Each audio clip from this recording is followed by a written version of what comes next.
On a constaté après les inventaires qu'elle a piqué 1 730 000 et poussière de 1000.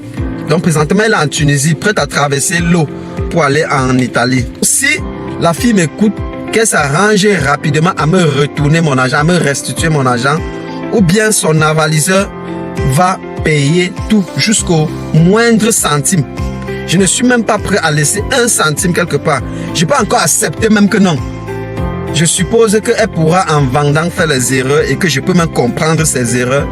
Elle me donne 1 500 000, je prends. Mais en dehors de ça, je suis ferme à ma décision, je suis carré à ma décision qu'elle doit me restituer mon argent. Bonjour, moi c'est Prosper de Réussir en Afrique. Et si vous voulez réussir votre vie en Afrique, bienvenue sur cette chaîne.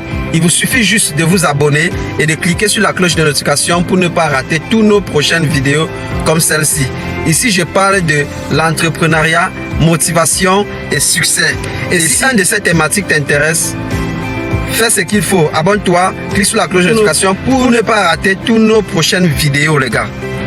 Beaucoup de personnes m'écrivent inbox pour me demander comment est-ce qu'on fait l'enrôlement en ligne pour obtenir son passeport biométrique. Je vous laisse le lien en dessous de cette vidéo ou bien je vais vous laisser le lien quelque part pour que vous ayez accès au site et enfin pouvoir faire votre enrôlement en ligne. Et si c'est difficile et si vous ne parvenez pas toujours à le faire, je vous laisse également mon numéro ici, vous me contactez. Et si vous avez plutôt besoin d'un conteneur pour ouvrir votre entreprise, pour débuter un business, les gars, il y a les conteneurs à votre disposition. 20 pieds, 40 pieds, 10 pieds, ça dépend de la dimension que vous avez besoin. Les gars, et comme je disais tantôt, s'il vous plaît, marquez une pause, appuyez sur le bouton j'aime, allez sur la cloche de notification, appuyez sur la cloche de notification et partagez cette vidéo parce que c'est extrêmement important pour ceux qui investissent. Partagez la vidéo. Ça ne vous coûte rien, mais ça nous fait plaisir.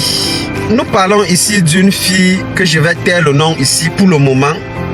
Et je ne vais pas afficher sa photo ou son image, tout en espérant que quand elle va voir cette vidéo, elle va me rembourser mon argent. On ne blague pas avec l'argent. Je ne mets pas le nom et la photo pour cette première vidéo, tout en espérant que elle va voir la vidéo et qu'elle va me rembourser mon argent. 1 737 000 et poussière. Si elle ne réagit pas après cette vidéo, je vais donc faire une autre vidéo. Je vais publier sa photo. Je vais mettre son nom ici. Et si elle ne rembourse pas toujours, je vais continuer. Je suis prêt à utiliser toutes les méthodes possibles pour qu'elle me restitue mon argent. Il y a de cela 4 semaines, la fille en question m'a appelé pour me demander un congé de 2 semaines. Je lui demande, tu vas faire quoi au village durant toutes ces 2 semaines? Elle ne m'a pas dit ce qu'elle partait faire au village. Elle m'a juste dit qu'elle voulait un congé de 2 semaines pour aller au village faire quelque chose. Bon, j'ai refusé parce qu'elle ne m'a pas donné les raisons pertinentes pour que j'accepte. J'ai refusé, mais je lui ai donné quand même 2 jours. 2 jours et j'assume les 2 jours. Ok. En janvier, elle m'appelle pour me dire ce qu'elle partait faire au village. Elle ne doit plus aller jusqu'au 15, mais elle va plutôt aller le 13. C'est comme, et elle va aller le 13, elle va reprendre le travail mardi. Ça veut dire elle partait comme ça samedi pour reprendre le travail mardi. J'ai donc accepté, elle est partie au village. Elle a remis les clés de la boutique et elle est partie. Lundi, elle ne vient pas. C'est normal qu'elle ne vienne pas parce que je savais quand même que non, elle ne va pas travailler lundi. Donc, elle sera là mardi, à partir de mardi. Mardi, elle ne vient pas. On m'appelle, on me dit que telle personne n'est pas là. Je me demande que elle n'est pas là, comment? J'appelle son numéro ne passe pas. J'écris sur WhatsApp, elle lit, elle ne répond pas. Ça commence à m'inquiéter. J'appelle son avaliseur, puisque chez moi, quand tu viens chercher le travail, vu que tu vas manipuler l'argent, on t'exige un avaliseur, un parrain quoi. Donc, un parrain, c'est celui-là que si tu voles l'argent, tu fuis et que je ne parviens pas à t'avoir, je me retourne vers la personne. Donc quand j'ai appelé son avaliseur, quand j'ai appelé son numéro, elle n'a pas décroché. J'ai écrit sur WhatsApp, elle a lu, elle n'a pas répondu. J'ai appelé son avaliseur. Son avaliseur me dit qu'il ne connaît pas là où elle est. J'appelle donc sa mère et son père. Ils me disent qu'eux-mêmes, ils ne connaissent pas là où se trouve leur fille. J'ai attendu 1, 2, 3 jours. J'ai fait appel à mon avocat. Et l'avocat m'a demandé de faire les inventaires d'abord pour voir si elle n'a rien piqué. J'ai appelé son avaliseur. Son avaliseur n'était pas disponible, mais a envoyé sa femme avec qui on devait faire les inventaires. Donc on a fait les inventaires avec la femme de son avaliseur. Et on a constaté après les inventaires qu'elle a piqué 1 730 et poussière de 1000. Quand j'appelle maintenant ses parents pour leur dire que leur fille m'a piqué, ils sont restés calmes. Et ils ne continuent qu'à dire qu'ils ne connaissent pas là où leur fille se trouve. Or, en réalité, nous sommes déjà au courant que leur fille a pris la route de l'aventure. Elle est en ce moment en Tunisie, prête à traverser l'eau pour tomber en Italie. Donc, elle m'a volé pour aller en Tunisie. Donc, présentement, elle est en Tunisie, prête à traverser l'eau pour aller en Italie. Jusqu'à ce moment, je n'ai pas encore porté plainte et parce que je souhaite un arrangement avec ses parents. Je souhaitais un arrangement avec l'avaliseur. Et je suis en train de voir que ça traîne. Ça traîne. Et ce qui m'intrigue le plus, c'est que il y a un monsieur qu'ils ont appelé, je ne vais pas dire le nom de quelqu'un ici. Il y a un monsieur qu'ils ont contacté à Yaoundé de causer avec moi. Et quand il a causé avec moi, on avait déjà fait les inventaires, on ne pouvait plus revenir sur ça. Il s'est déplacé, il est venu voir mon avocat. Et quand il a vu mon avocat, on lui a expliqué la situation et lui dit ce qu'il faut. Et on lui a donné 2 propositions. Soit l'arrangement à l'amiable. L'arrangement à l'amiable, c'est qu'il me paye mon argent et qu'on ne suit aucune procédure. Et s'il ne paye pas, on va lui donner une sommation de paye et ensuite une convocation. Après avoir discuté avec celui-ci, il nous a dit qu'il devait rentrer maintenant, appeler la famille de la fille pour qu'ils en parlent. Et 5 jours après, il a écrit plutôt à mon avocat pour proposer un montant de 300 000. Écoutez bien, on réclame quelqu'un 1 700 et poussière de 1000. Il vient nous dire que non, ils ont 300 000. 300 000 vaut quoi sur 1 700 et poussière de 1000? Si vous reconnaissez déjà que vous êtes fautif ou bien que votre fille a piqué de l'argent, s'il vous plaît, payez le montant qu'il faut et on quitte derrière les problèmes. Donc depuis là, je suis resté un peu tranquille. Parce que quand ils disent qu'ils ont 300 000, moi j'ai trouvé que ça c'est de l'injure.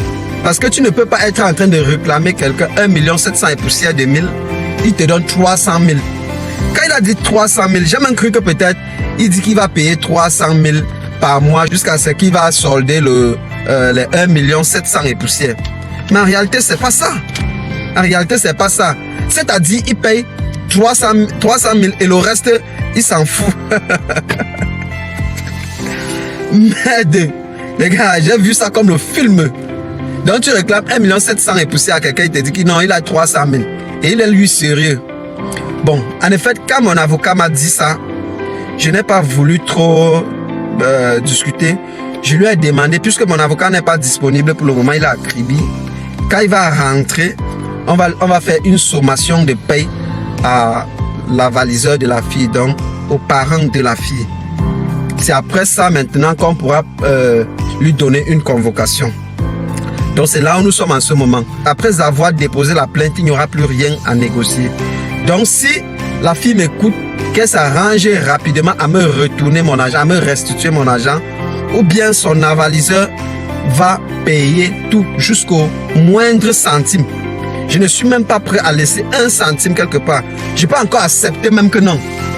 Je suppose qu'elle pourra en vendant faire les erreurs et que je peux même comprendre ses erreurs. Elle me donne 1 500 000, je prends. Mais en dehors de ça, je suis ferme à ma décision, je suis carré à ma décision qu'elle doit me restituer mon argent. c'est la sueur de mon front. Je n'ai pas agressé, je n'ai pas trompé quelqu'un pour avoir cet argent. Et c'est mon argent, en effet. C'est mon argent.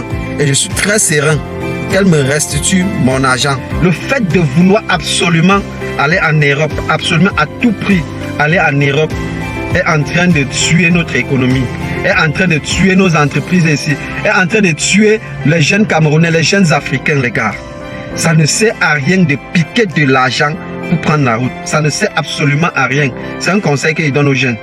Ça ne sert à rien de voler pour prendre la route. Et attention, elle a pris la route avec son gars.